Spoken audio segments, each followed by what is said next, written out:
आइए, कल हमने बजट को स्टार्ट किया था। राजस्थान बजट, मैंने आपको कहा था कि राजस्थान की जो उप मुख्यमंत्री है दिया कुमारी जी, वो राजस्थान की वित्त मंत्री है और स्वतंत्र प्रभार की दृष्टि से ये राजस्थान की पहली महिला वित्त मंत्री है। और हमने इसका सबका साथ, सबका विकास, सबका विश्वास, इस तरीके से मैंने आपको चीज़ें बताई थी। और उसी को देखते हुए मैंने आपको कहा था कि राज्यपाल के अभिभाषण से बजट का प्रारंभ होता है। फिर मैंने बजट के विशेष में सबसे पहले जो आपको बताया था वो ये मैंने बताया था कि इंदिरा रसोई योजना के तहत 450 ग्राम से बढ़ाकर 600 ग्राम कर दिया है और 17 रुपये से बढ़ाकर 22 रुपये कर दिया। वो बात मेन थी, ठीक है। और प्रारंभ वगैरह उसके साथ मैंने पुराना जोड़ दिया था। उसके बाद मैंने एलपीजी के बारे में बताया था। मैंने कहा था कि उज्ज्वला योजना के तहत निशुल्क मुख्यमंत्री जो एलपीजी है वो दिया जा रहा है, जिसके तहत 450 रुपये में सिलेंडर दिया गया। ये मैंने आपको बता दिया था। आइए अब तीसरा बात करते हैं। आइए,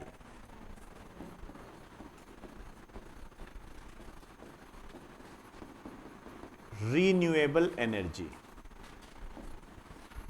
नवीनीकरणीय ऊर्जा। नवीनीकरणीय ऊर्जा क्या होती है? जो बच्चे इकोनॉमिक्स कर चुके हैं वहां मैं बताता हूं। ऊर्जा के क्षेत्र में इंडिया जीके में भी बताई जाती है चीजें। रीन्यूएबल एनर्जी होती है नवीनीकरणीय ऊर्जा। मतलब आप ये कह सकते हो ये कैसी होती है?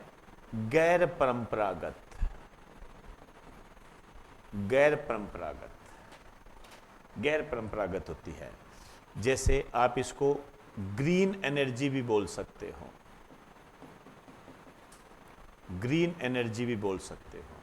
इसमें सबसे महत्वपूर्ण सोलर ऊर्जा या सौर ऊर्जा। अब सौर ऊर्जा के बारे में आपको अच्छे तरीके से बताया हुआ है, ठीक है ना। अच्छे तरीके से आपको ये चीजें बताई हुई है। लेकिन मैं यहां जो बजट में जो बात आई है मैं उसके बारे में बात करूंगा। नए सोलर पार्क, इन पर बात करनी है। आप जानते हो विश्व का सबसे बड़ा सोलर पार्क कौन सा है? मैंने बताया हुआ आपको, भड़ला। ये आया हुआ है, कई बार आया हुआ है ये भड़ला। ये कहाँ पर पड़ता है? ये फलोदी के अंदर है। आप जानते हो कि फलोदी खुद एक जिला है। ये मैंने थोड़ा पुराना जोड़ा है, ये बहुत बार आता है। भड़ला विश्व का सबसे बड़ा सोलर पार्क भड़ला है। ये याद रखना, भूल मत जाना। अब इस बजट में कुछ नए आए हैं, वो कौन कौन से हैं? जैसे पुंगल, छत्तरगढ़, यहां पे सोलर पार्क स्थापित किए जाएंगे, ये घोषणा हुई है, ठीक है। एक है गोडाणा,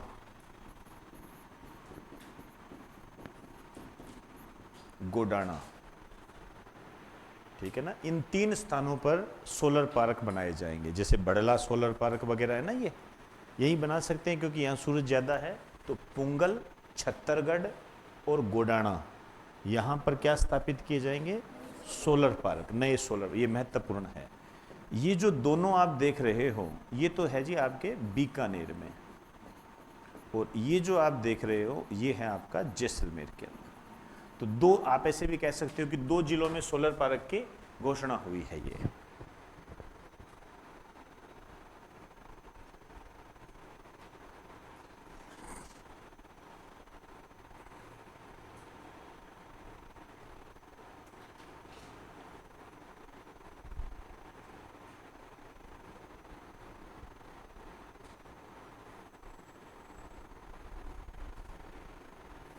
चले, आइए। एक तो ये बात हुई, ये अच्छे क्वेश्चन है, मुझे बताने की भी आवश्यकता नहीं है, आप सब समझते हो। हमेशा ध्यान रखना, पर्यावरण प्रदूषण के संबंध में जो भी बात आ जाए निपटारे में, बेझिझक होकर उसको लिख लेना, वो इंपॉर्टेंट ही होती है। पर्यावरण प्रदूषण प्लस महिला सशक्तिकरण, वुमेन एम्पावरमेंट, ये दो हमेशा आप टॉप पर रखना जहां भी कोई भी बात आ जाए। जैसे विश्व पर्यावरण दिवस पर एक वृक्ष मां के नाम, ये आप देखना किसी न किसी एग्जाम में आपको मिल जाएगा, मिल जाएगा। ये छुपा हुआ क्वेश्चन होता है। ये मुस्लिम महिलाओं को जो गुजारा भत्ता दिया गया है, ठीक है ना, ये आपको किसी न किसी एग्जाम में जरूर मिलेगा। यही चीज होती है, वैसे आपकी समझ में चीजें आनी चाहिए। जैसे कौन सा नंबर था, तीसरा, हाँ, चौथा नंबर, सॉलिड वेस्ट मैनेजमेंट। अब ये क्या है, एक तरीके से पर्यावरण प्रदूषण से भी संबंधित है, ठीक है, स्वच्छता से भी संबंधित है, कई एंगल इसके अंदर बन जाते हैं। इस कारण से ये इंपॉर्टेंट है। कितने रुपए व्यय किए जाएंगे, ये ऐसे नहीं आते क्वेश्चन, ठीक है ना, ये जहां आएंगे अपने आप बता दूंगा। कोई ऐसे हर किसी पे, जैसे मैं देख रहा था चैनल पे बताए जा रहे थे रुपये, ये ऐसा कुछ भी नहीं करना है आपने, कुछ भी नहीं करना, ठीक है ना। आपको नीट एंड क्लियर पता होना चाहिए, नए सोलर पार्क जैसलमेर और बीकानेर में स्थापित होंगे। स्थान पूछ ले, गोडाना है, बीकानेर का पूछ ले, पुंगल और छत्तरगढ़ है, बस बात खत्म। ये ऐड है, वैल्यू एडेड है, ये करंट है, ये बस कितने खर्च हुए उसका पूरा वो नहीं करना, बिल्कुल भी नहीं करना, ठीक है ना। इसकी यदि जानकारी लेना हो, इसका स्पष्टीकरण लेना हो, तो पुराने सालों के पेपर देख लो, उसमें आपको पता लग जाएगा ये चीजें, ठीक है। अब सॉलिड वेस्ट मैनेजमेंट, ये क्या होता है, कचरा निस्तारण, ठोस कचरा निस्तारण, उसके लिए क्या करें, क्योंकि आप जानते हो कचरा वगैरह जब ज्यादा हो जाता है तो वो पोल्यूशन करता है। तो इसमें एक लिख दीजिए 71 नगरीय निकायों के लिए। नगरीय निकाय आप जानते हो, नगर निगम, नगर पालिका, नगर परिषद, 71 नगर निकायों में, इसमें से तो बनाया जाएगा प्रोसेसिंग प्लांट्स। यहां प्रोसेसिंग प्लांट, उसको प्रोसेसिंग में डाल देंगे, ठीक है ना, प्रोसेसिंग प्लांट्स स्थापित किए जाएंगे यहां पर। और 86 नगरीय निकायों में इसके निराण के लिए क्या करेंगे, ये बनाएंगे मटेरियल रिकवरी,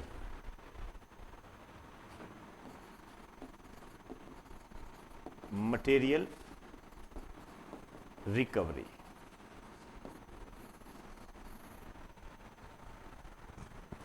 ठीक है ना। प्रोसेसिंग का मतलब क्या होता है, जैसे कहते हैं ना फूड प्रोसेसिंग, आलू से चिप्स बना दिया, ठीक है, तो इस कचरे से क्या करेंगे, कोई यूजफुल वस्तु बना देंगे, ठीक है ना, वो चीजें बना देंगे आपको। ये ऐसे है सारा, तो ये किए जाएंगे इस पे, ये महत्वपूर्ण है, ध्यान रखना। आइए अब जो मैं आपको बताने जा रहा हूं, जो बच्चे इकोनॉमिक्स पढ़ते हैं सुबह की क्लास में, वो उसके अंदर भी ऐड कर लीजिए। इसमें सरकार ने ये कहा है कि एमएसएमई पॉलिसी 2024 लाई जाएगी। ये बहुत इंपॉर्टेंट है, ध्यान रखना, एमएसएमई पॉलिसी 2024, एमएसएमई पॉलिसी 2024 ये लाएंगे, ये नीति लाएंगे, ठीक है ना, ये नीति लेकर आएंगे। अब आप देखिए, यहां दो चीजें तो भूल के भी मत भूल जाना। एक तो इसका पूरा नाम, आपके राजस्थान में इसका पूरा नाम पूछा गया है, ध्यान रखना, लिख दीजिए micro small and medium enterprises.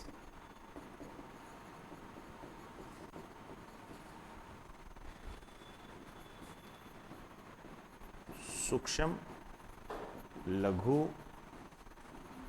व मध्यम उद्यम, ठीक। एक एमएसएमई दिवस 27 जून, ये भूल मत जाना, एक ये भी याद रखना है, एक्ट अभी तक जो हमारे सामने एक्ट आया हुआ है एमएसएमई एक्ट 2006, ठीक है ना, 2006 में आया हुआ एक्ट है। उसी के आधार पर 2020 में संशोधन किया था और कुछ परिभाषाओं को बदला था। वो अब ज़्यादा अभी इसके अंदर नहीं कर सकते हम, ठीक है ना, फिर वो थोड़ा अजीब सा हो जाता है।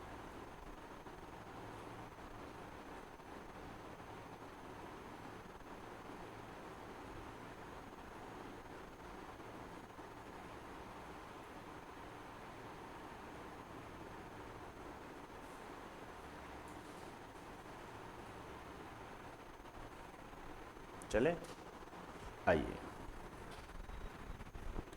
छठा लिखिए। ये क्वेश्चन है, दोनों आए हुए हैं, ध्यान रखना। छठा लिखिए। अब एक पॉलिसी और बता रहे हैं, लिख दीजिए राजस्थान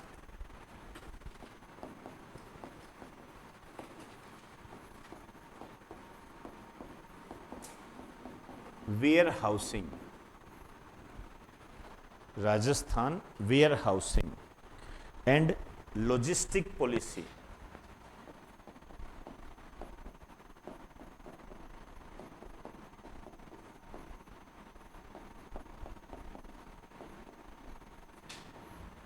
लॉजिस्टिक पॉलिसी प्रस्तावित, मतलब ये लाई जाएगी। वेयर हाउस क्या होते हैं? गोदाम, ठीक है ना। लॉजिस्टिक पॉलिसी क्या होती है? जैसे कोई सामान जाता है, गोदाम आप समझ गए। जैसे मान लीजिए गोदाम में हम रखते हैं तो सामान को क्या सुरक्षित रख सकते हैं, समझे ना बात को। जैसे मान लीजिए प्याज ज़्यादा हो गए तो उसको वहाँ पर वेयर हाउस में रख दिया तो एक सेफ रहता है, वहाँ उसके अनुसार टेम्परेचर दिया जाता है तो वो कुछ समय तक बना रहता है। टमाटर वगैरह के लिए इसके लिए वेयर हाउस बनाए जाएंगे ताकि हम खाद्यान्न को संरक्षण कर सकें।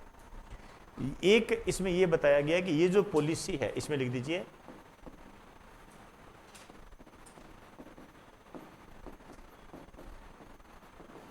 लिखिए सप्लाई चेन सिस्टम को, हाँ सप्लाई चेन लिखा हुआ है, सप्लाई चेन सिस्टम को आसान बनाया जाएगा।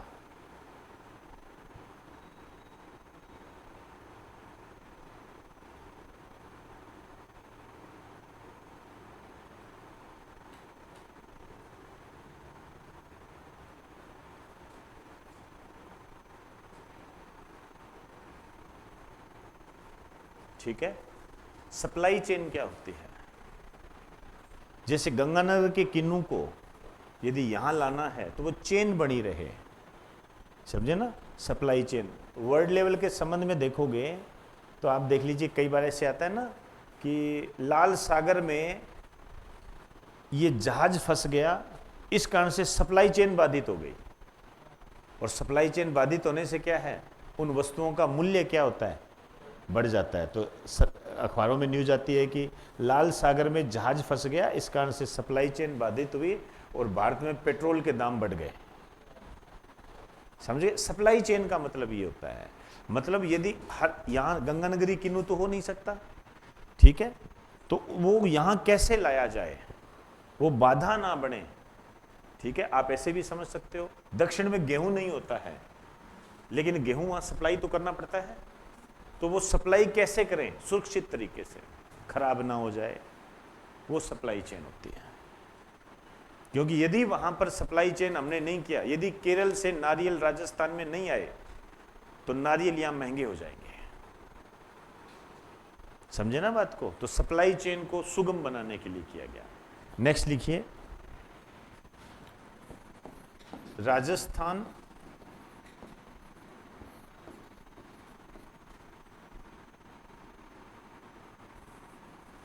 इसको इंग्लिश में लिखो, Rajasthan one district one product policy 2024। Rajasthan एक जिला एक उत्पाद, शानदार है, इसको टिक कर लीजिए। राजस्थान एक जिला एक उत्पाद पॉलिसी, हिंदी में लिखना चाहो तो वैसे भी लिख सकते हो।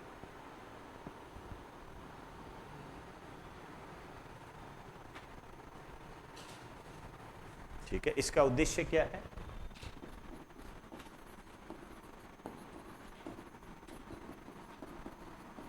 राजस्थान के प्रत्येक जिले को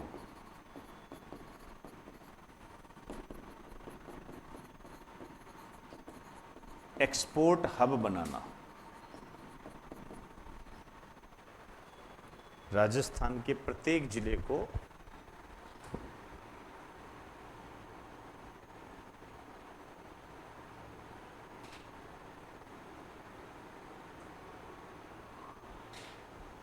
एक्सपोर्ट हब बनाना।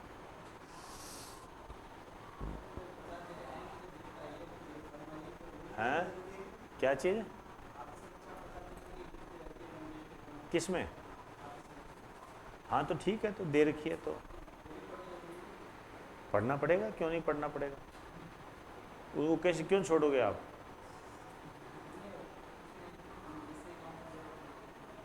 ये काम चलाने के चक्कर में तो आप कई साल से बैठे हो।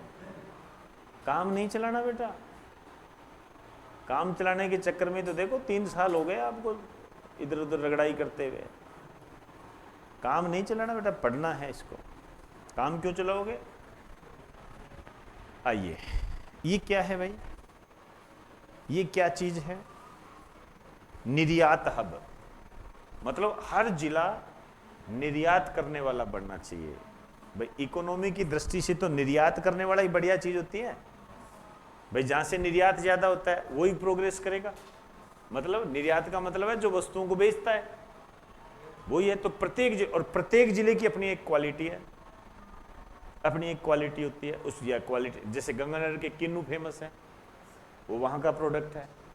ठीक है, गंगापुर सिटी का खीर मोहन वो वर्ल्ड फेमस है। ठीक है, अलवर का कलाकंद, झुंझुनू के पेड़े। ठीक है, अब मैं तो सारे खाने वाले के नाम ले गया, लेकिन हर कोई चीजें भी होती है, जैसे सोजत की मेहंदी होती है, समझे ना, वो भी चलो बता देता हूँ आपको। ठीक है, और ये जो किशनगढ़ वगैरह इनका मार्बल, समझे ना बात को। ये प्रोडक्ट है, इन प्रोडक्ट को एक जिले के अंदर लाना, मतलब बनाना इसको। मेरे कहने का अर्थ यह है कि इस तरीके की गोष्ठियों का आयोजन करके, जैसे एक बना दिया कि आज 1 डिस्ट्रिक्ट 1 प्रोडक्ट वाला एक स्टॉल लगी हुई है। जब वहां आप जाओगे तो वहां आपको सब चीजें एक साथ मिल जाएगी, वहां से आएगी। अब आप सोचिए लोग वहां से खरीदेंगे उसको। अब जैसे मान लीजिए मेरे को ये खीर मोहन लेने हैं तो मैं तो जाऊंगा ही जाऊंगा, समझे ना। ये चीज है, इसका ये फायदा होता है, ये सबसे महत्वपूर्ण होता है। अब आप देखिए ये बहुत जरूरी होता है। जैसे खीर मोहन अब के नहीं बन रहे, बहुत पहले से है, लेकिन मुझे पता अब लगा। इसका मतलब हम इस स्टेट में रहते हैं और हमारे स्टेट में कौन सा प्रोडक्ट कितनी ग्रोथ कर रहा है एक आम आदमी को पता ही नहीं है। तो क्या आपको ऐसा नहीं लगता कि इससे जानकारी नहीं होगी? समझे ना बात को। ये चीज है, ये है सारी चीजें। चलिए जी, एक नाम सुना होगा भारत मंडपम। क्या है ये?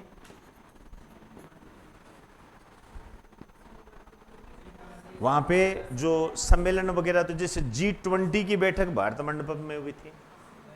ठीक है, तो बैठकें हो, सम्मेलन हो, कोई आयोजन हो, उसके लिए यहां भी हमारे राजस्थान मंडपम बनाया जाएगा। तो इसमें लिख दीजिए भारत मंडपम की तर्ज पर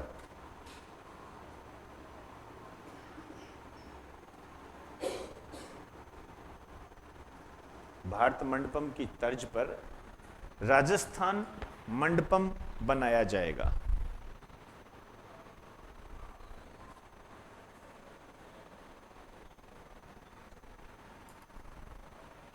ठीक है, तो राजस्थान मंडपम को आप अपने आप समझ जाओगे। यदि भारत मंडपम को समझ गए तो आप लिख दीजिए भारत मंडपम में, इसमें लिख दीजिए है कहाँ। कोई बात नहीं, मैं समझता हूँ, नई दिल्ली। इसमें लिखिए यहां पर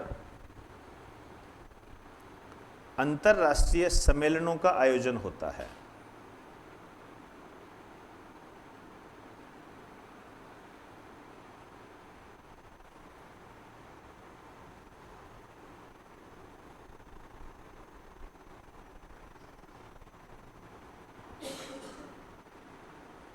अंतर्राष्ट्रीय सम्मेलनों का आयोजन होता है, ठीक है, राजस्थान मंडपम बनाएंगे। अब आइए 9वां लिखिए,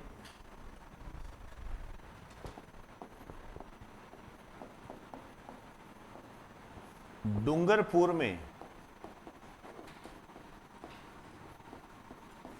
शिल्प ग्राम विकसित किया जाएगा। तो शिल्प आप समझते ही हो, शिल्पकार।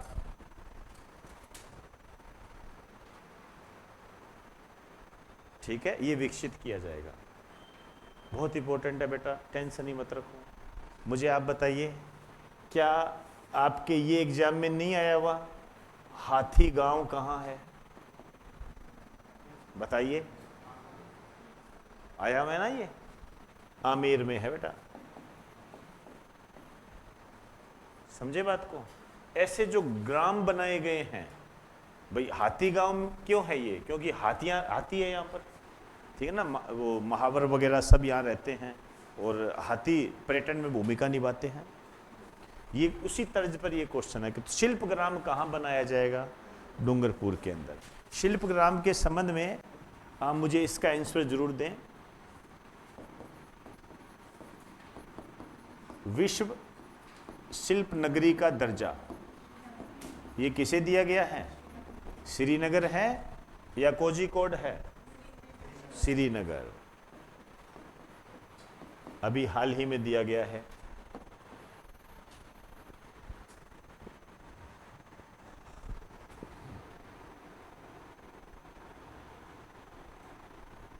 चले,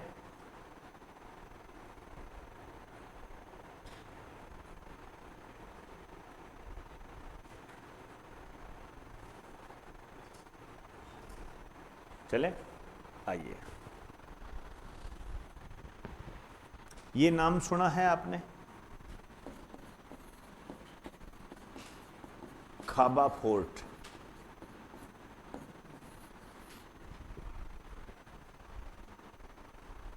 खाबा फोर्ट नहीं सुना? तो पहला क्वेश्चन तो यही मान लो कि खाबा फोर्ट कहां है। तो ये जैसलमेर के अंदर है।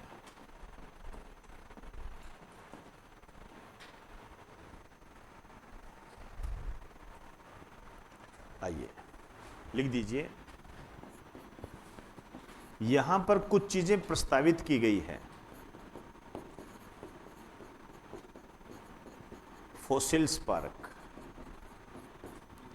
यहां फोसिल्स जीवाश्म पार्क बनाया जाएगा। यहां पर ओपन रॉक म्यूजियम बनाया जाएगा। Open rock museum.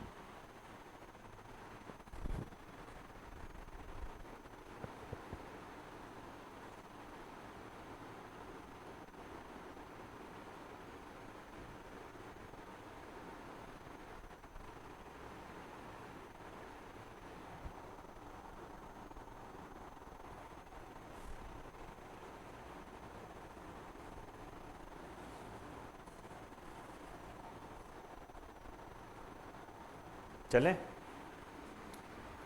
क्या ये क्वेश्चन आपके एग्जाम में देखने को नहीं मिलता कि अंकलवुड फोसिल्स पार्क कहाँ है? बताइए, ये क्वेश्चन नहीं देखा आपने कभी? अंकलवुड फोसिल्स पार्क कहाँ है? जैसलमेर, उसी तर्ज पर है ये, ठीक है। लिखने की जरूरत नहीं है, बस आपको मैं इसलिए बता रहा हूँ कि ये जो चीज़ें क्यों महत्वपूर्ण है। मैं वो बता रहा हूँ। शिल्पग्राम क्यों पूछा जाएगा वो मैं इसलिए बता रहा हूँ। पुराने पेपर में ये आए हुए क्वेश्चन है, उठा के देखिए, ये आए हुए क्वेश्चन है और उसी की तर्ज पर ये चीजें यहाँ चल रही है, उसी की तर्ज पर चल रही है। ठीक है, इसलिए बता रहा हूँ। चलिए, एक फ्लाइंग ट्रेनिंग देंगे, लिख दीजिए फ्लाइंग ट्रेनिंग।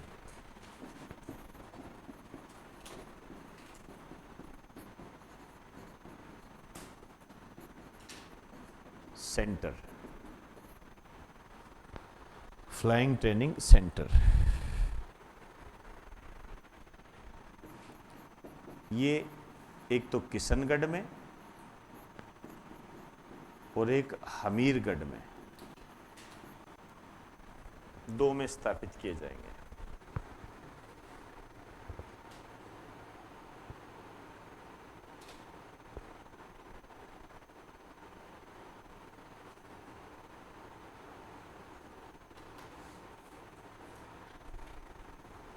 ठीक है, किशनगढ़ कहाँ है, लिख दीजिए अजमेर।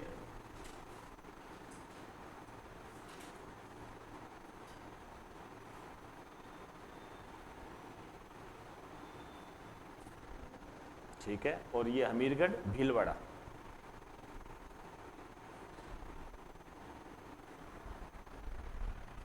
आइए,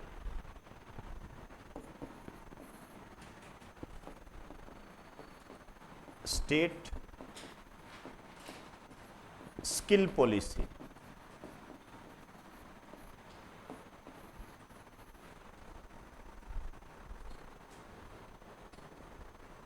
स्टेट स्किल पॉलिसी मतलब राज्य कौशल नीति।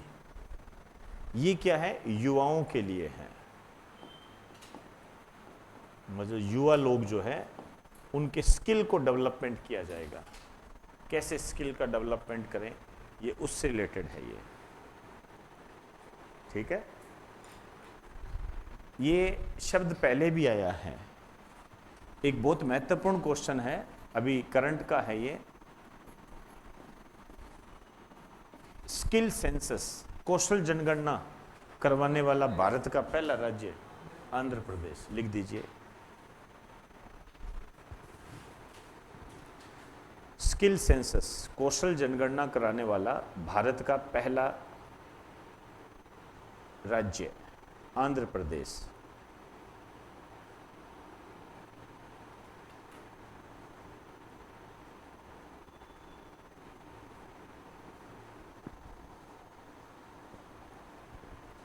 ठीक, अब इसी में ये तो स्किल अलग है, लेकिन इसके लगते ही एक बात कही थोड़ी अलग है। ठीक है, लेकिन थोड़ी सी इसमें आपने एक नाम सुना होगा, युवा नीति।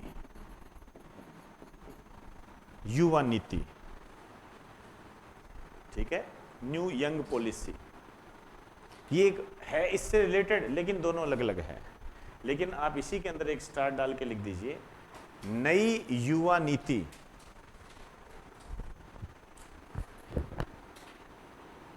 नई युवा नीति के तहत 10 लाख से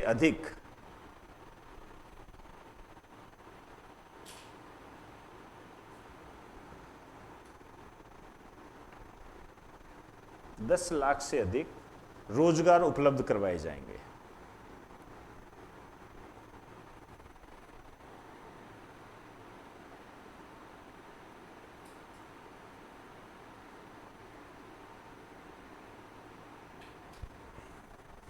चलिए, आइए 13वां लिखिए, centre of excellence. Centre of excellence ये जयपुर में स्थापित करेंगे।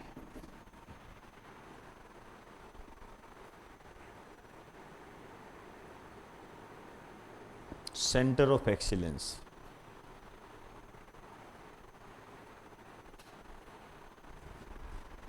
अब ये क्या है, देखो, जो ज्योतिषी विद्या होती है, ठीक है ना, तेरा मंगल खराब है, तेरा बुध खराब है, तू कभी नौकरी नहीं लग सकता, वो वाली ज्योतिषी विद्या होगी। एक वास्तु विद्या हो गई। वास्तु क्या होता है? बाथरूम यहाँ नहीं बनाना, रसोई यहाँ नहीं बनानी, ठीक है ना, वो वाली चीजें। इनका वैज्ञानिक अध्ययन, साइंटिफिक रिसर्च इस पर स्टडी की जाएगी। इसके लिए सेंटर ऑफ एक्सीलेंस, तो इसमें लिख दीजिए, इसके तहत ज्योतिषी और वास्तु विद्या के ज्योतिषी और वास्तु विद्या के वैज्ञानिक पक्षों के अध्ययन को बढ़ावा दिया जाएगा।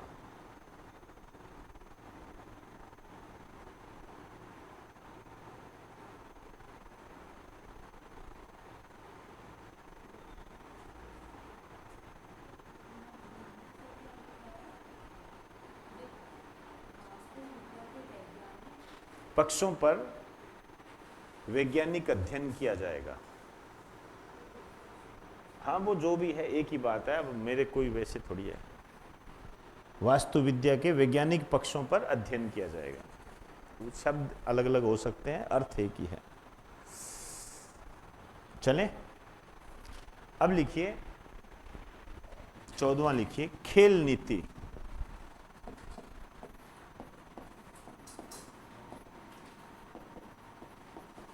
दो 2024 ये आएगी, खेल नीति 2024।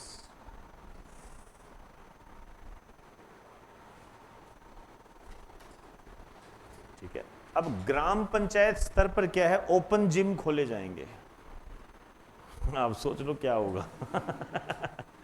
यदि ताऊ चला गया उधर तो दिक्कत आ जाएगी। वो करने नहीं देगा किसी को, वो या तो वो खुद हो जाएगा, वहां मामला बिगाड़ देगा सबका। तो एक छोटा सा यहां पर एक स्टार डाल के लिख दीजिए, लिखिए ग्राम पंचायत स्तर पर ओपन जिम और खेल मैदान बनाए जाएंगे।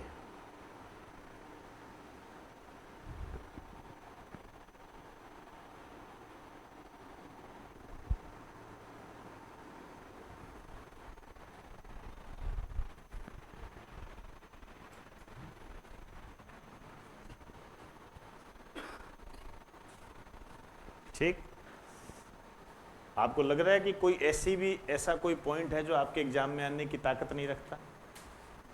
ईमानदारी से बताइए, एक भी ऐसा पॉइंट नहीं है जो एग्जाम में आने की ताकत नहीं रखता।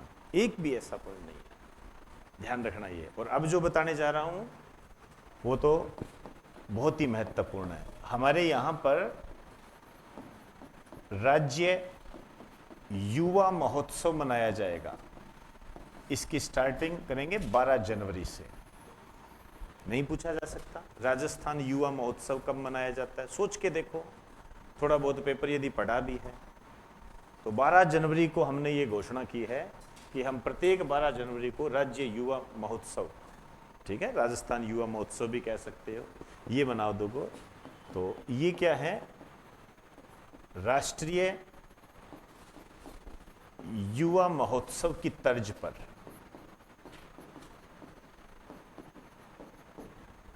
राष्ट्रीय युवा महोत्सव की तर्ज पर आप जानते हो ये जो मनाया जाता है स्वामी विवेकानंद के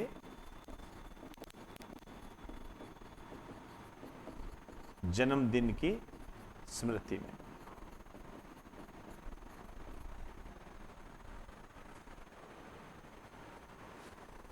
क्लियर? चलिए जी, इसमें हम इतनी ही बात करेंगे, अभी खत्म नहीं हुआ है ये, और भी बहुत महत्वपूर्ण बातें हैं इसकी, सब एक जगह आपकी आ जाएगी। ये समय समय पर इसको पूरा करा दूंगा, बस अपने दिमाग में चीजें रखें। इसको थोड़ा बार बार देख लोगे ना, तो जैसे ही अखबार में इसके संबंध में कोई न्यूज आएगी आप उसको जस्ट कैच कर लोगे, समझे ना। और ये एक पहली सीढ़ी होती है, पहली सीढ़ी है ये। इस पर धीरे धीरे जैसे जैसे न्यूज, अब आपको अखबार पढ़ने में मजा आने लग जाएगा, समझे ना। जैसे पोस्टर आया, ठीक है ना, पोस्टर आया कि ये इंदिरा रसोई योजना, अन्नपूर्णा रसोई योजना पोस्टर है, उसमें लिखा 600 ग्राम।